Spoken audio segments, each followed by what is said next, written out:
Evening.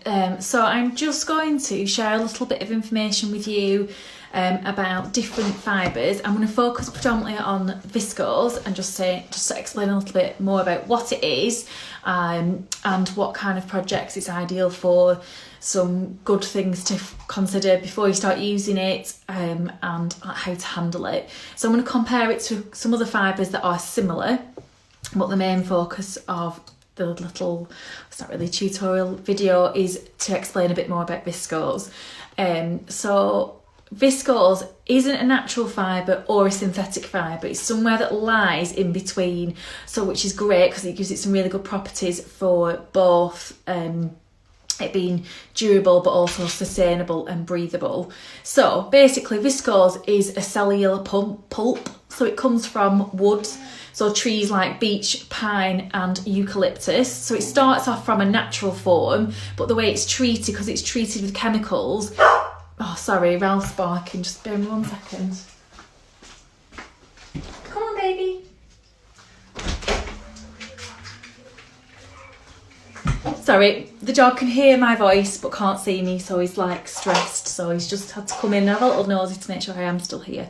Yes, so basically it does derive from natural products, but it is chemically treated. So it is not a synthetic fibre, so it's not got any polyester in it unless it's been blended with that.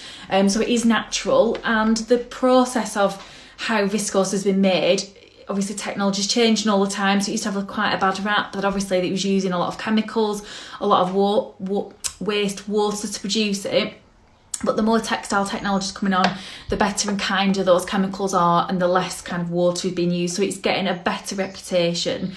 So it can be blended to kind of mimic lots of different fibres depending on what the manufacturer wants to do with it. So it's kind of always been like the poor man's silk, so a lot of the time it's to emulate that silk feeling. So it's really smooth, it's really soft, it's light and it's floaty. So sometimes you might find that the viscose is woven and it has that feel, so it's similar to a polyester crepe, cotton or like poor man's silk. And when you're buying fabric, obviously, if you can't feel it, you need to look at things like weights or grams per metre, and that will tell you how light it is. So quite often, viscose is really light and floaty, and it works well for drapey projects. But it can be knitted, so it's not necessarily always a woven product, so you can get viscose jersey. So just bear that in mind when you are shopping for it. So to kind of feel and see viscose, it is very light and very drapey. So it sometimes can get mistaken or kind of mixed up with the synthetic version, which would be a polyester crepe, which has all kinds of different descriptions. You can get lots of different versions of polyester crepe, and that is full polyester, so that is 100% man-made fibres. But to look at them and to feel them, even now they feel very, very similar. So the difference between using a viscose to a polyester is that because it's natural fibres, it is much more breathable. So if you're wearing them quite close to your body or in summer or hot temperatures, so things like blouses and dresses, then this one's probably going to be a little bit more, a lot less breathable, where the viscose will give you that breathability. So everybody's different, and some people won't mind synthetic fibres against the skin. I know I've made quite a few camis and things like that out of polyester, but generally it doesn't tend to go kind of under my arm area. So it's a breathable garment anyway. So there is lots of pros to viscose, because it's breathable, it is derived from organic sources, it's light, it's drapey, so it falls and hangs really nicely. But in terms of wearing it, because it's natural fibre, just like cotton or muslin or linen, it creases. So it creases a lot quicker than the polyester rivals. So you can see there, just me giving it some scrunchies, you're already starting to get some crease marks in it. So when you're wearing it, it's something to consider. That if you sat down for long periods of time or driving or that kind of thing, that there is going to be some creases in there, where the polyester alternative is very crease resistant. But when you are creating a garment or piece, that can really work to your advantage. So when you are ironing viscose, it behaves much better than the polyester alternatives. So if I'm making a garment out of polyester and I want to get some nice crisp hems, I will always use starch spray. So a light coating of starch spray will just press those seams flat, press those facings flat for when I'm understitching, top stitching, and press those hems into place. Whereas obviously I don't need to use this for the viscose alternative. However, just like with the polyester, I'd keep your iron temperature pretty low. It's a little bit more of a delicate fabric. Obviously, polyester is man-made. It's been designed to be really robust. Like I said, crease resistant. It washes impeccably well, does the polyester. It really holds on to its print, and it's very vibrant. It's really hard to fade this in the sun. I know it's not the kind of thing you normally using for craft projects, but it really retains that colour, whereas viscose is more natural, so you need to treat that a little bit more delicately, maybe like you would if you were handling silk. So low iron temperature. So for both fabrics, you want to switch your pins and your needles to fine pins. So I always use these fine glass pins that are really sharp and a little bit thinner than your standard sort of stainless steel pins, to make sure that I'm not going to pucker or damage that fabric. Both of them have got a really high thread count, so very fine fibres, tightly woven together. So if you've got a thick needle or a thick pin, the chances are when you're putting that pin in, you're going to snag or press on one of those fibres, and you're going to get that kind of pull and that run, and you'll see that obviously right across your fabric. So really fine pins, good quality pins. And then in terms of needles, sorry, it's probably back to front, isn't it? I would be going for 60, so again a really fine needle to make sure that you're not going to pucker or damage any of those fibres. If you're reliant on your needle threader for your sewing machine, which I am, then you won't be able to use it on this, so that is the only snag. But yeah, so nice fine pins, nice low gentle temperatures. And the other big thing, lots of people will already do this, they'll pre-wash fabric, natural fibres. Viscose is more likely to shrink. It's definitely weakened by washing or water, so you want to make sure you pre-wash that first because it can shrink. Obviously, the polyester alternative, hi Ralph, won't do that. You just wanted to come and say hello, didn't you? Let's learn about viscose.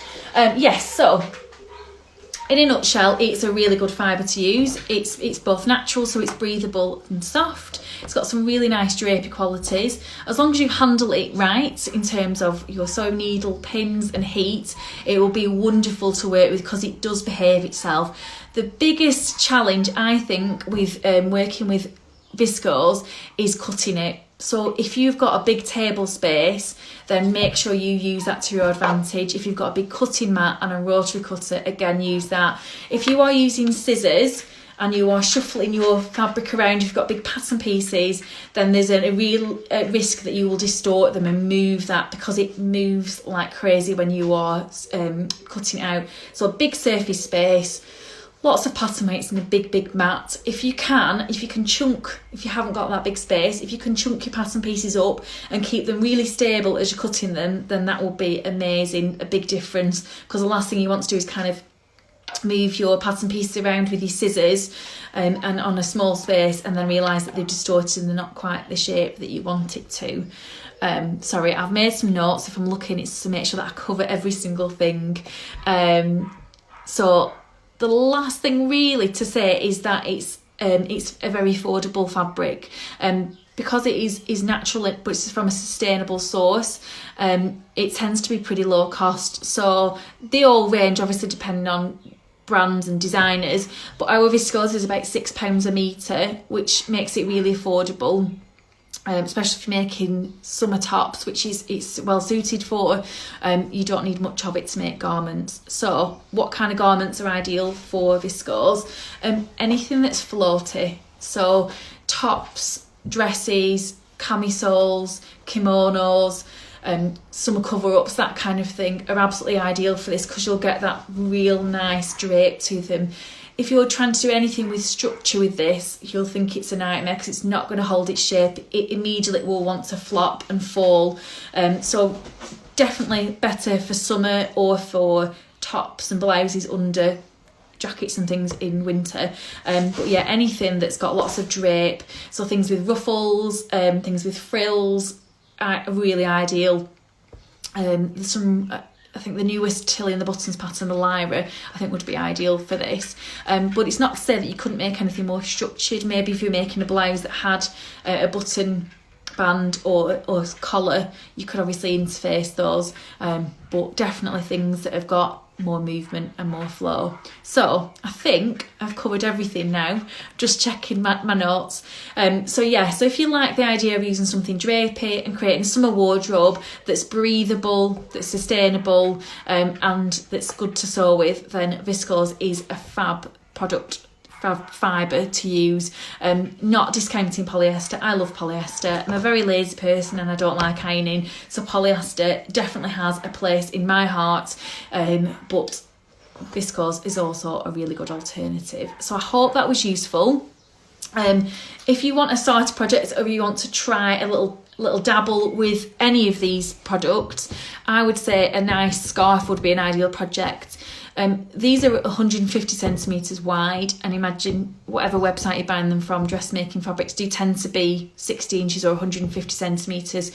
So if you bought if you bought half a metre of viscose or polyester crepe, all you would need to do would be to hem your long edges and even your short edges, or maybe put a trim of something like pom-poms or tassels or something like that. Pom-poms I think would be nice, and create yourself a simple summer scarf. So it would give you a taste of using this fabric and how to handle it, how to press it, sew it, and to work with it without obviously undertaking massive challenges of dressmaking. And I'm sure, like me, you will fall in love with it. So I hope that was useful, and I'll pop some pictures on of some fantastic makes that some of our customers and brand reps have been making with our viscoses, just to tempt you a little bit further into trying it, because it really isn't as scary as you might think. Thank you very much.